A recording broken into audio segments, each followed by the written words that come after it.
let's get to the pinpoints. So pinpoint number 1, what makes a good link? What makes a good backlink? And it all comes down to the acronym ART, authority, relevancy, and traffic. Let's start with authority. Authority is what you're looking for. That's those Ahrefs or Moz scores. That's the DADR. You want as high as possible. Keep in mind, that on its own can be manipulated, so be careful. That's why we look at 3 components and not just 1. Number 2, R. That's the relevancy. Does it make sense for the content to link to your website? Is it justified? Is it natural?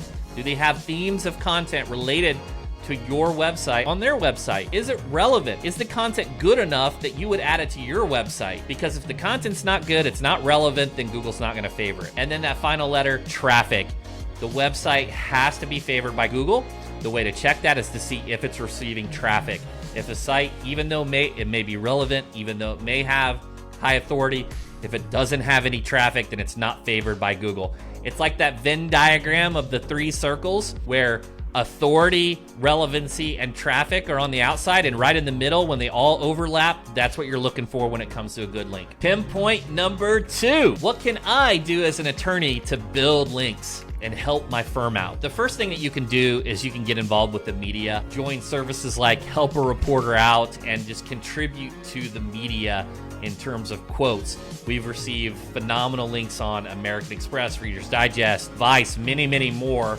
It's a great way to obtain links. It's just to contribute your thought leadership to these sites. Now, you can't be boring. You got to be entertaining. You got to have something exciting to say that is newsworthy. Another thing you can do is you can investigate local opportunities and local associations. It could be local chamber of commerce. It could be contribute to their sites or join their directory.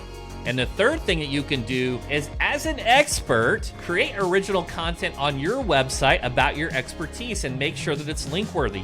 Be sure to include statistics in any content that you create because it makes it more linkable, but consider creating original content that's different. And pinpoint number 3, how do you hold your digital agency accountable for link building? A lot of times the agency is going to say, oh, we're link building. You don't know what's going on, because with content, you can see what content's being written, but for links, it's kind of ethereal. You don't really know. So here are 2 things that you can do. The first thing that you can do is ask for reports. Have them tell you. Every great relationship is built upon communication. So have them send reports. Have a conversation with your agency about how they're acquiring these links. The second thing that you can do is you can do a little private investigation of your own. You can buy Ahrefs or SEMrush. These are tools that scrape a site, and you can evaluate if you're receiving links, because you'll get a link report. You can dig into new referring domains and look at the quality of links that you're receiving. If you hear any red flag statements that this is our proprietary technique,